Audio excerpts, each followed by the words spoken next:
The Miami-Dade Transportation Planning Organization has begun efforts to develop the 2050 Long-Range Transportation Plan, also known as the M.A.P 2050 LRTP. The 2050 LRTP is a 25-year plan to provide a safe, equitable, and effective multimodal transportation network for Miami-Dade County.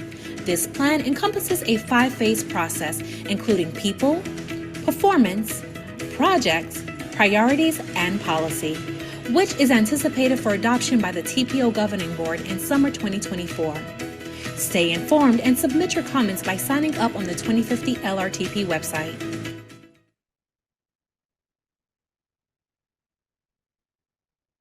Wow, good morning, everyone. Thank you for joining us for the Miami-Dade Transportation Planning Organization's second M.A.P 2050 Long-Range Transportation Plan Virtual Community Workshop.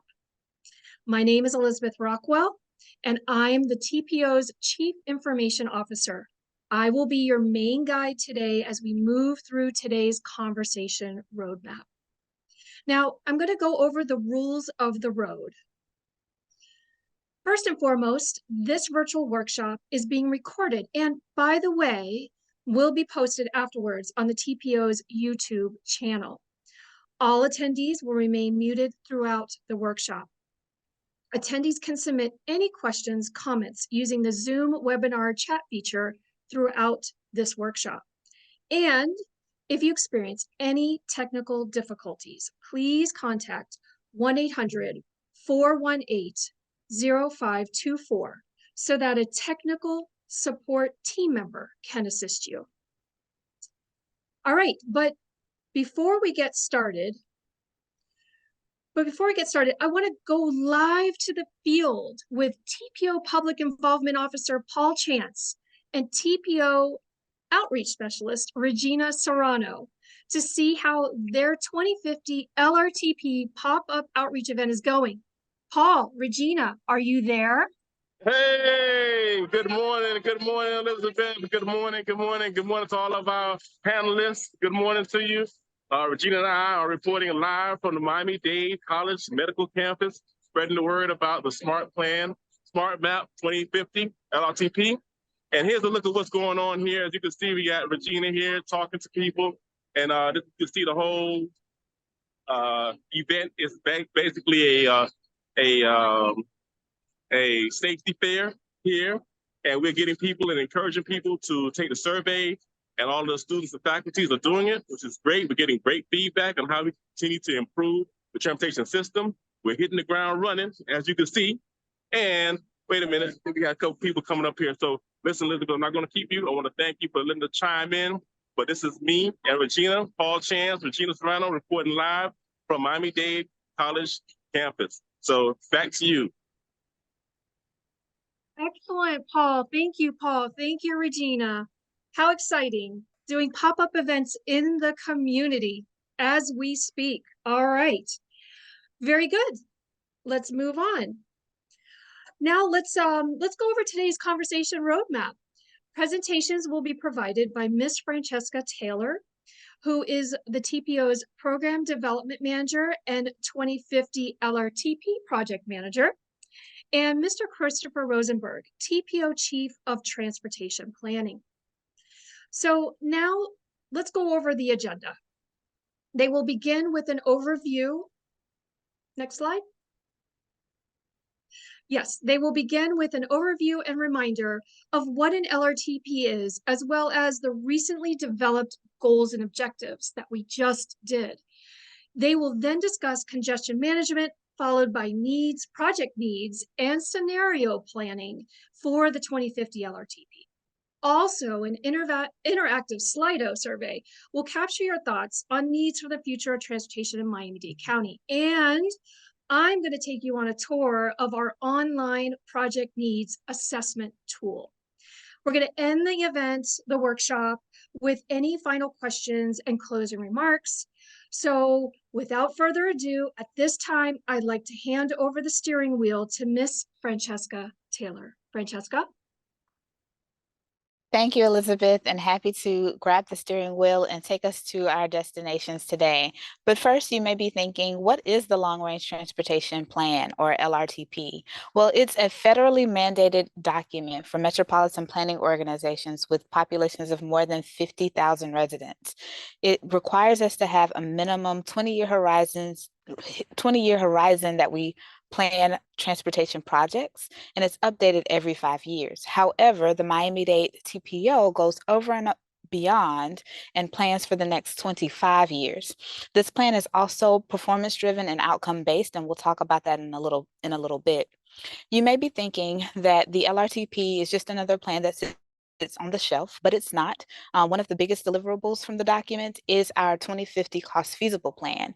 And in our 2050 cost feasible plan, we will have a list of projects that we hope to implement over the next 25 years, and they're organized in priority buckets, as you can see on the screen. What happens is that every priority moves towards priority 1, which is consistent with our transportation improvement program. This is where the rubber meets the road and projects are actually programmed for design, construction, and implementation. Our 2050 cost feasible plan is also consistent with our partner agencies, such as the Department of Transportation and Public Works, DTPW. They have a transit development plan and a transportation master plan, as well as our partners at the state level, Florida Department of Transportation and their strategic intermodal system plan, and all other agency plans as well. So on the next screen, we can talk about a little bit of how this LRTP process is developed over time. It takes about 2 years in order for us to complete the LRTP plan. And we've broken that 2-year time frame into 5 phases. So the first phase is the people phase that represents you and our ability to reach out to you in these virtual outreach events, the events that Paul and Regina are attending, and so many more community meetings that we'll have in the future. During these events, we're able to gather your inputs to understand what you want out of your transportation network for 2050.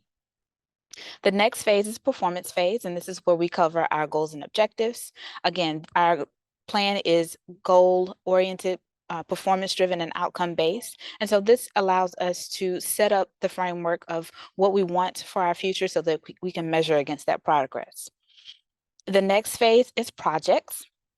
And in this phase, we will develop our analysis for congestion management, see where the congestion exists in the roadway system, develop a set of needs in our needs planning phase, and then also look at alternative scenarios in our scenario planning phase.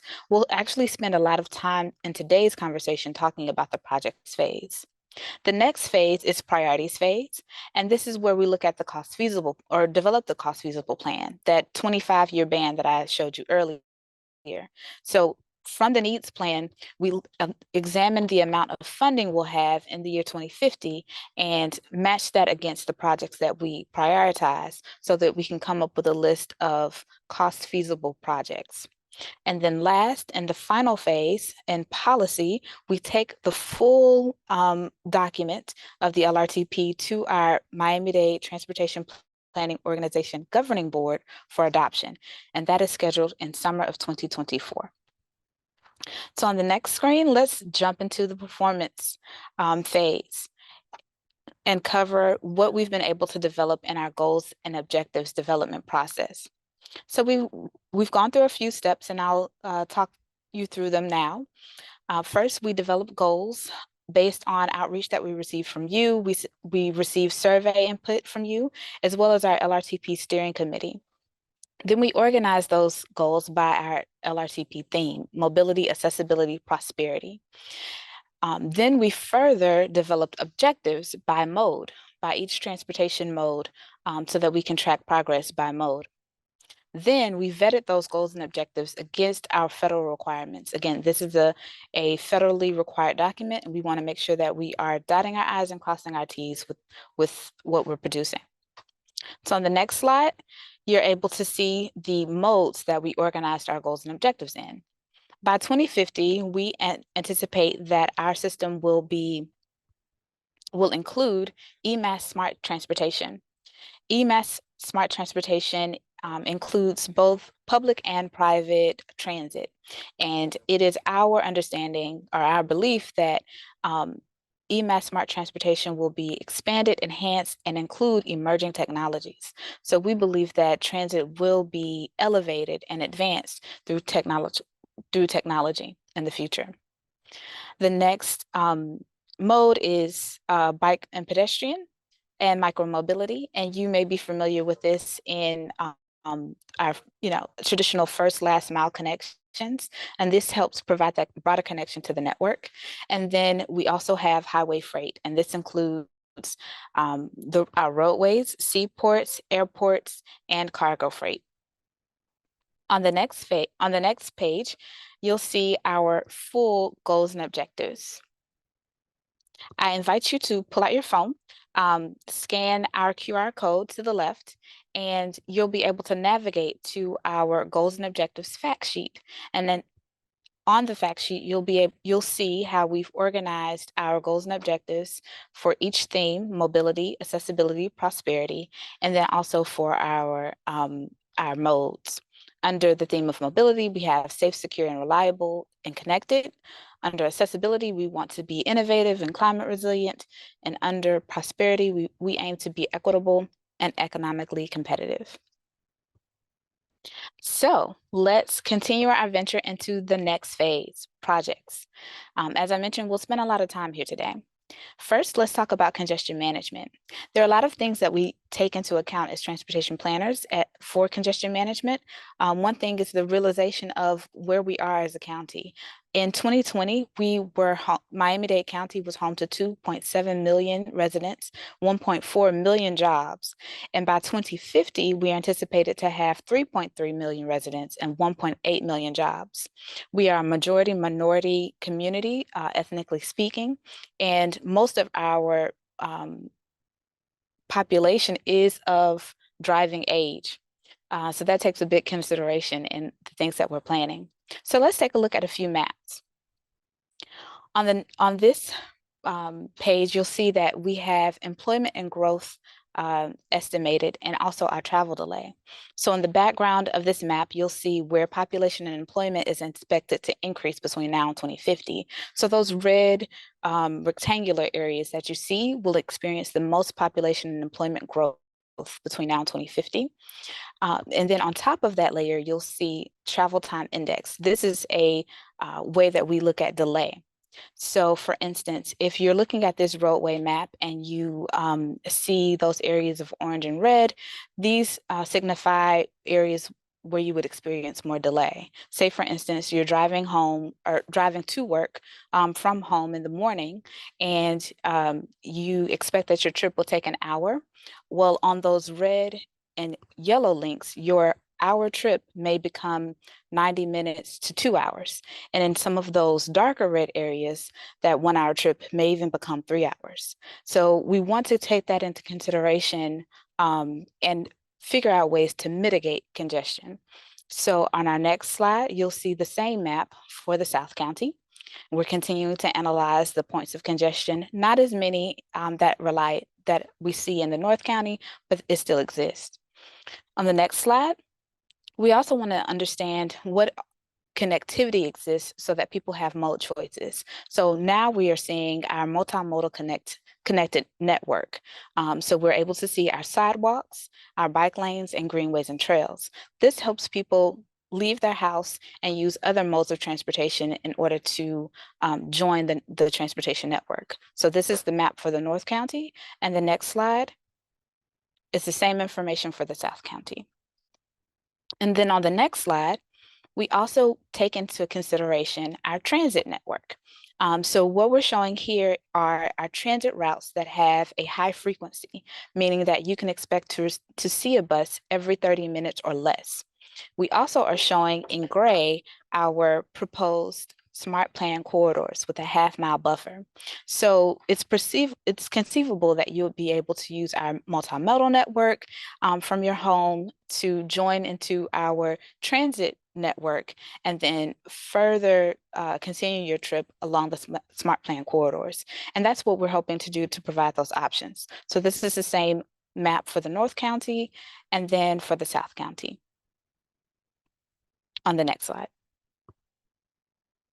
All right, and then last but not least, this map shows you all of that information put together.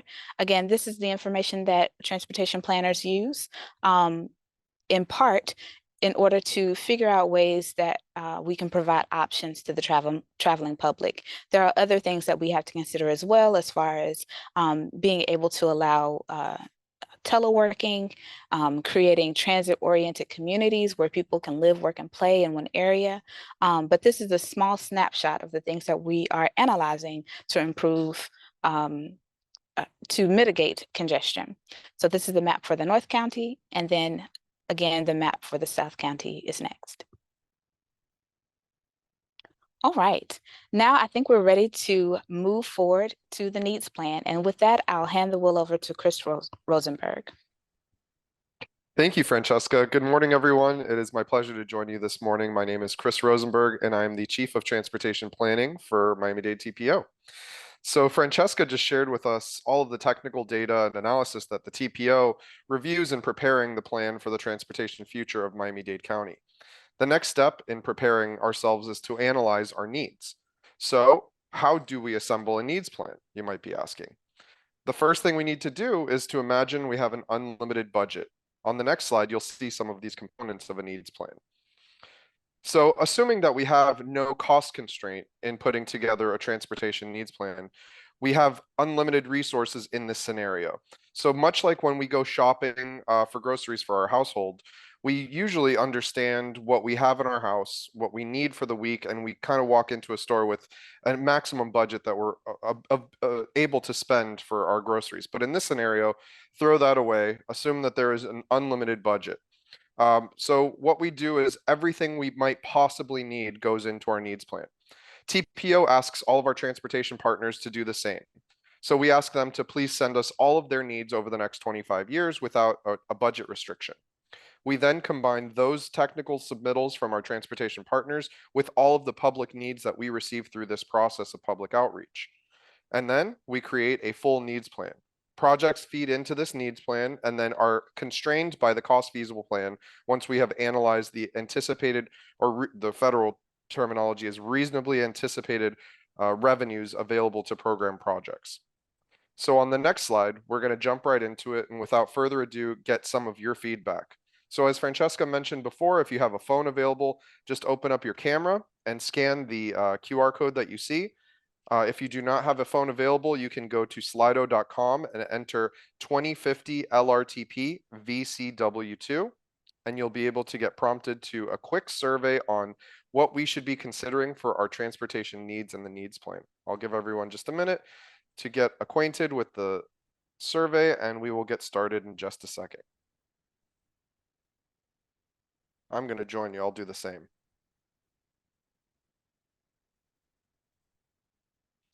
All right, I am in. It's pretty quick, so hopefully everyone's in, and we'll get started. All right, for our first question, we're going to ask you about specifically which transportation mode needs the most funding and investment in the future. So your options are bicycle pedestrian infrastructure, transit, which includes Metro Rail, Metro Mover, buses, trolleys, commuter rail, airport and seaport, or freight, which includes highway and railroad.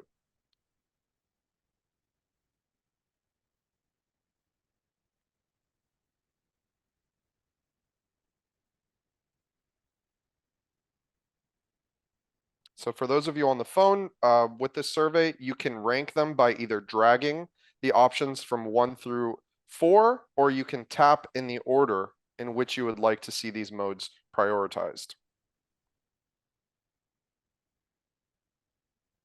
Once you've completed your selections, please hit send, and your submittals will be live posted on the screen in front of us so we can take a look.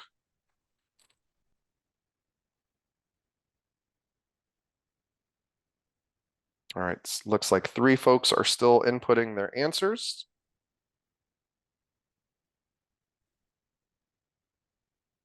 We've got 1 more, and thank you all so much for participating in this. This is very valuable feedback.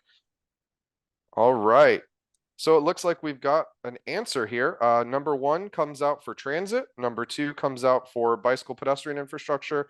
3 is freight, and 4 is airport seaport. Thank you for your responses. Let's jump into the next question. So we're asking here, rank which type of bicycle infrastructure would you like to see implemented the most in Miami-Dade County? So this one's specific about bike ped infrastructure.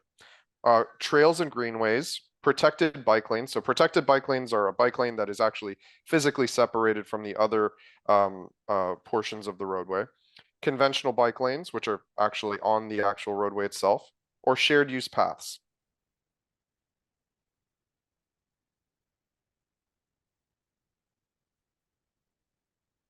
Again, this is a ranked question, so you can either drag in the order that you would like to see the investment, or you can click on each one in the order that you want to see them ranked. When you're complete, please hit submit.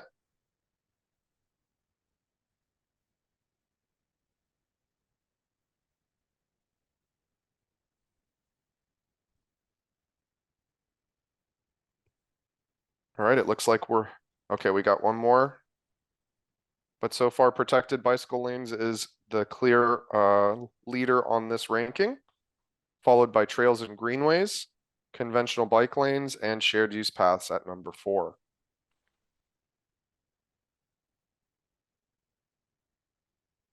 All right, it looks like we've got our final ranking here. There was a tie at number 3 for conventional bike lanes and shared use paths. All right, next question. All right, so this is related to accessibility. Rank the type of improvements needed for transit to be more accessible. So specific to transit. So the first option is to increase Metro Rail, Metro Mover bus, trolley, and passenger rail frequency. So how quickly you can expect the next vessel to come pick you up. More transit route coverage, so spread it out more, right? Improved bus and trolley stop shelters. So this is asking about the actual maintenance and upkeep of the shelters themselves. And then last but not least, cleaner transit vehicles throughout the entire system. So please rank those in your priority.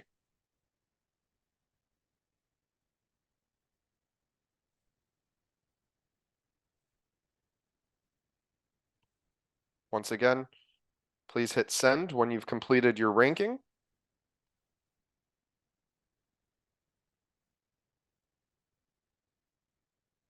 Looks like the frequency is in the lead, followed by coverage, shelter maintenance, and cleaning of vehicles as number 4. All right. Thank you all for your responses. Next question. This one has to do with our future. And of course, we do not have a crystal ball, but we're asking you to please rank which emerging technologies do you think will require the most attention in the future. Our options are autonomous vehicles, so not requiring a physical driver, vehicles that can drive themselves, electric vehicles and charging stations, drone deliveries, and smart freight. Smart freight is basically on-demand freight, much like an Uber. We're seeing that pop up, so we want to be able to include that in our emerging technology scenario.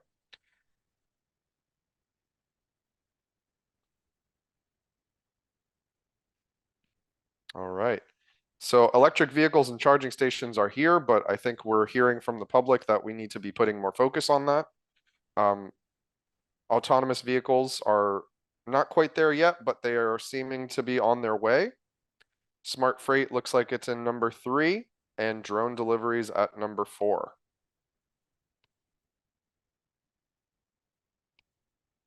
We still got a few folks submitting, but it looks like our ranking has maintained, and electric vehicles is what requires the most attention in the future. We hear you loud and clear, absolutely. Next question. I think that was the last question, actually. Nope, this is the last question, sorry.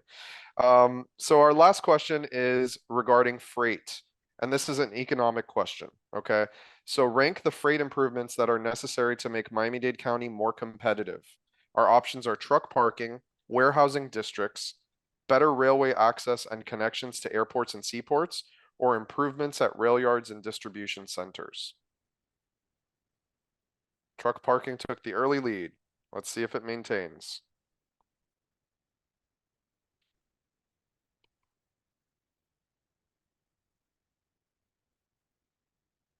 Looks like we've had a little bit of a shift. People are still entering their submittals.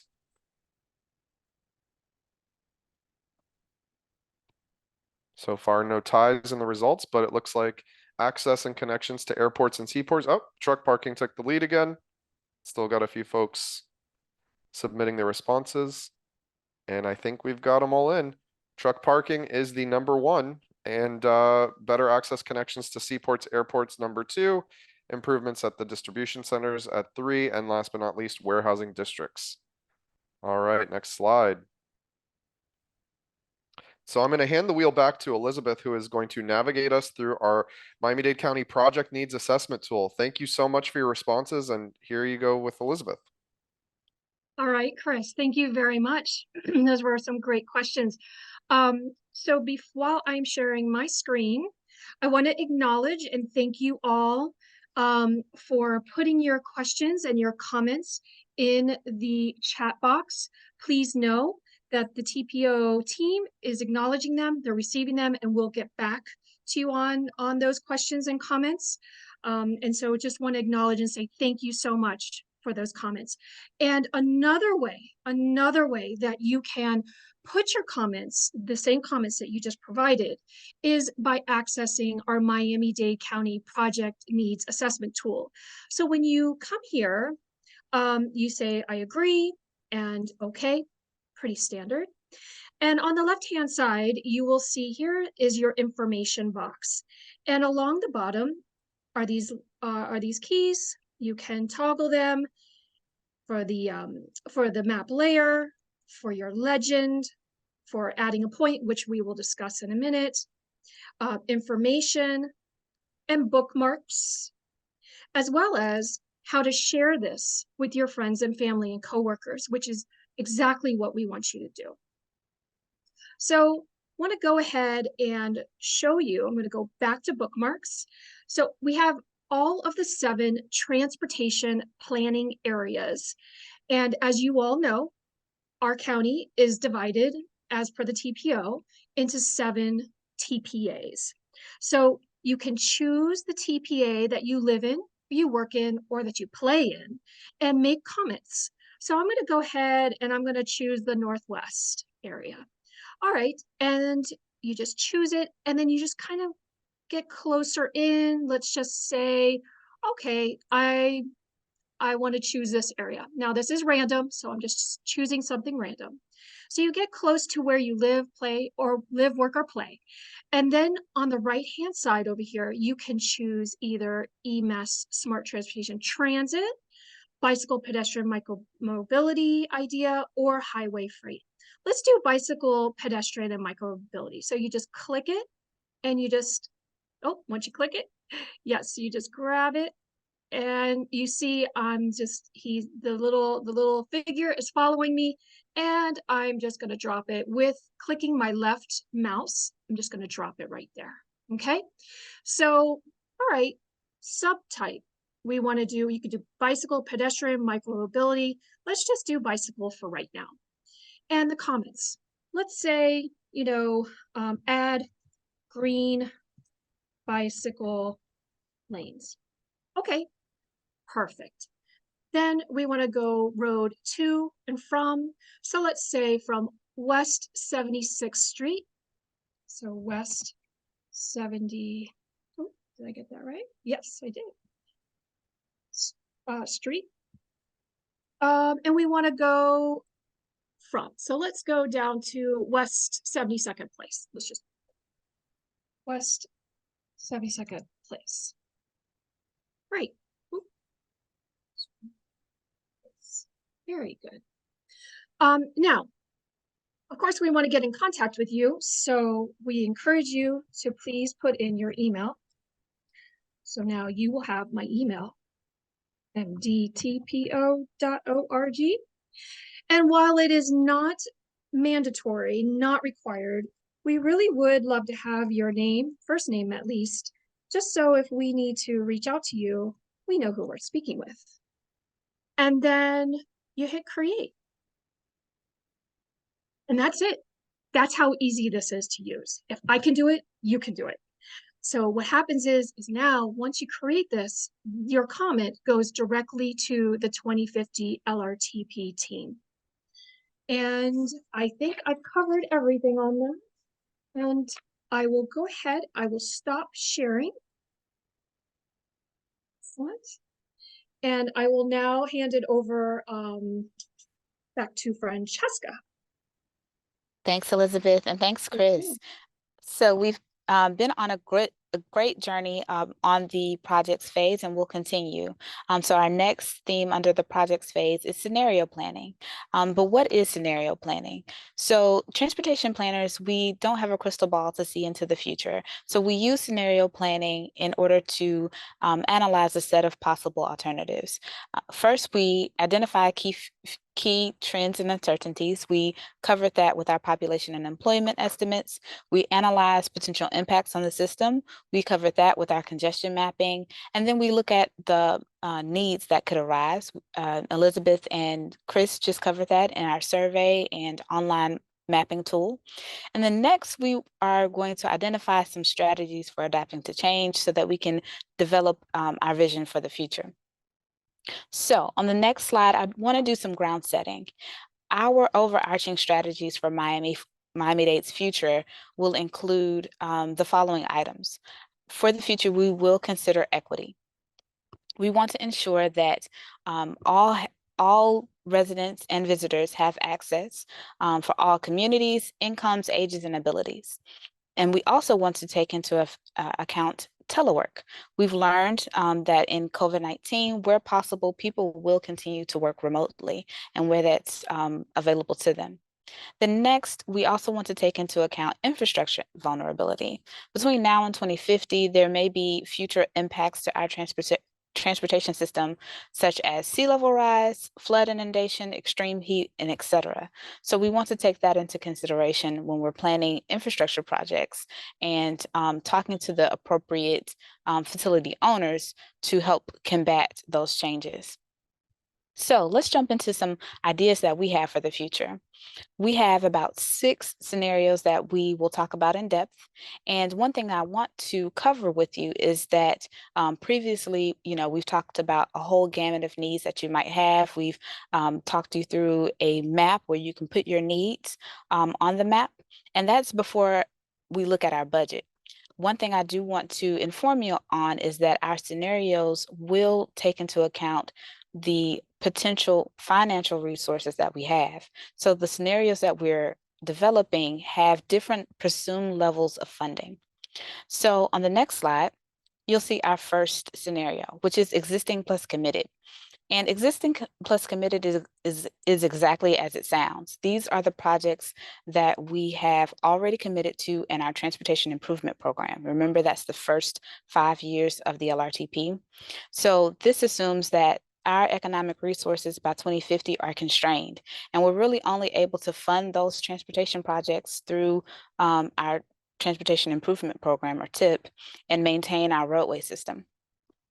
Scenario number 2 builds on that. So maybe our finances are a little less constrained in 2050.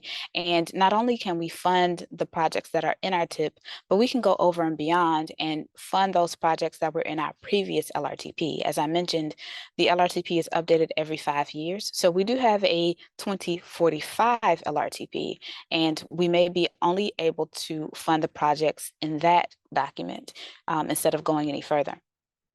Then building on that, taking it a step up, scenario 3 is Smart Step. So in this scenario, we would have more funding.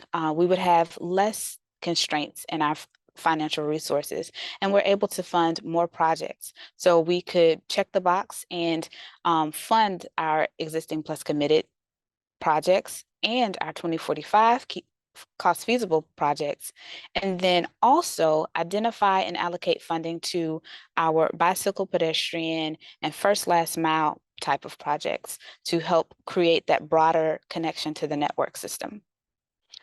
Our next scenario is Smart Plus. So similar to the previous scenario, here we're imagining that we'll have the financial resources to fund our existing plus committed, to fund our 2045 cost feasible, and then go a step above and beyond to also fund our SMART program and extend our SMART program, calling it SMART Plus, focusing on mass transit, as we mentioned earlier. So not only implementing our SMART program, but also adding additional corridors to that SMART program. On our next scenario, scenario 5 is SMART Freight. So again, we're imagining that we have economic resources to take care of our existing plus committed needs, our 2045 cost feasible projects, but then we're also focusing on freight. So how can we improve safety on our roadways and fund innovations that help expedite freight delivery? This again covers our airports, seaports, railroads, and roadways. Then our last scenario, scenario 6, is SMART Tech. Again, we're assuming that we have the economic funding to implement what has already been planned, and then take it another step further and introduce emerging technologies into our transportation network. So if you're looking at the images on the screen, we may be able to use alternative fuel sources in order to power our transportation grid, or we might be able to use Uber or other similar on-demand applications in order to have point-to-point freight deliveries.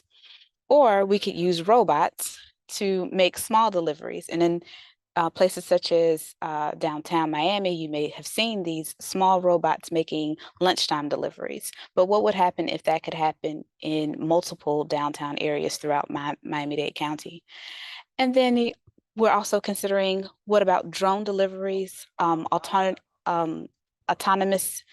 vehicles, and then urban air mobility as well. So these are the scenarios that we're considering. And on the next slide, I invite you to tell us your ideas for the future of Miami-Dade County's transportation system. We have upcoming community meetings where we want to hear from you in an interactive way to let us know what you see for Miami-Dade's transportation system in 2050. So with that, I'm actually going to hand the wheel over to a special guest today, Jessica Jocelyn. She's on our regional transportation planning team, and she'll talk about how what we're doing for Miami-Dade County actually fits into the broader tri-county network with Miami-Dade, Broward, and Palm Beach. Jessica? Thanks, Francesca. I'm excited to be here as a member of the 2050 Southeast Florida Regional Transportation Plan team. As Francesca mentioned, this is a plan being developed in parallel to the plan she and others have been sharing with you today. However, this plan not only covers Miami-Dade County, but also covers Broward County and Palm Beach County to the north. This effort is important because it ensures we are planning regionally, given how many of us travel across county boundaries. Next slide. The agency that governs this plan is called the Southeast Florida Transportation Council. As noted on the slide here, its mission is to coordinate regional transportation goals, activities, and investment decisions that support the economic health of the region and quality of life. And its vision as an organization is to create a seamless multimodal transportation system that serves and benefits the region. And on the next slide, this group has been coordinating for decades, and as it's been coordinating for decades, it has adopted 3 regional plans actually since 2010. And on the next slide, as we embark upon the 2050 Regional Transportation Plan, it's really a vision that advances our region as much as possible. It's a regional plan that addresses the changing needs of our region, including emerging technologies, resilient infrastructure, ensuring transit-supportive land uses, and more transportation options providing access to desired destinations.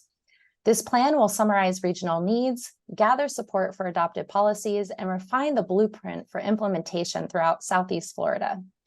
The Regional Transportation Plan also advocates for a flexible and equitable reallocation of funds to implement the priorities of the Tri-County region. And then the next slide, it shows the agencies involved. So the funding agencies of this plan include the Miami-Dade Transportation Planning Organization, and to the north, the Broward Metropolitan Planning Organization and the Palm Beach Transportation Planning Agency. But it also involves many other transportation agencies listed herein, such as the Florida Department of Transportation and Tri-Rail, also known as the South Florida Regional Transportation Authority. And on the next slide, it shows that we are scheduled for completion in the summer of 2025 and actually began this planning effort earlier this year. I won't go into detail all of the tasks listed here, but the team is contracted to collaborate across the region and conduct several series of technical analyses, very similar to what Francesca was sharing. And on the next slide, you'll see the different transportation elements that the regional plan will be looking at. Again, it really mimics quite a bit of what Francesca was sharing with you and others, but goes to the north all the way through Palm Beach County. So that concludes my portion of the presentation. I am going to include a link to a regional survey. We would love your input. It will just take a few moments of your time. So with that, I'll kick it back to the Miami-Dade team. Fantastic. Thank you, Jessica, so much for being our special guest. It's important that everybody understands and knows that, yes, we have two processes happening at the same time. A local LRTP for Miami-Dade County and a regional 2050 regional transportation plan. So Jessica, thank you for popping in and giving us a brief update on the 2050 RTP, which is very important for the Southeast Florida region. So yes, we mentioned earlier that there are upcoming in-person community workshops, and we are really encouraging you all to please RSVP to one of the events. Now, you don't have to, you can show up, but it would be nice to know how many people are going to be there. So this information is on the website, excuse me, at Miami-Dade TPO LRTP 2050.com. And there you have an RSVP tab that you can just go ahead and RSVP to any of these, all of these, one or two of them, wherever you live, work, and play. We really would love for you to come out. We're going to have some interactive activities and stations. We're going to have a passport where you get stickers. We're going to try to make it as fun and enjoyable, but yet, so we can get your information for future transportation improvements. Next slide. So we want to thank you. This is, again, the 2050 Smart Map management team. And we had Francesca Taylor and Christopher Rosenberg and myself. So we want to thank you all for being here. And on the next slide. So again, on behalf of this team, we want to thank everyone for attending and participating today. We hope you found this virtual workshop to be informative and engaging, and we encourage you again to stay involved in the 2050 long-range transportation plan development process, because we're not done. We have to go all the way till the summer of 2024, which is just next year. Remember, you can share this website link with your friends, your family, and your coworkers. We want them to fill out the survey that you just took yourself. And then this afternoon, we're going to have a live access to the tool that I showed you earlier. That is going to be live and placed there. So we encourage you to go onto the tool and make your comments, insert your comments. We appreciate that. Because listen, the community's voice matters as we continue to shape the future of transportation in Miami-Dade County together. So I want to thank everybody for being here. Thank you again for your participation. We have your comments that you put in the chat. We are going to be going through those comments. They are for the record. We appreciate that. And so thank you so much for your participation. And I hope, and we hope, the team hopes that you have a great afternoon. Thank you.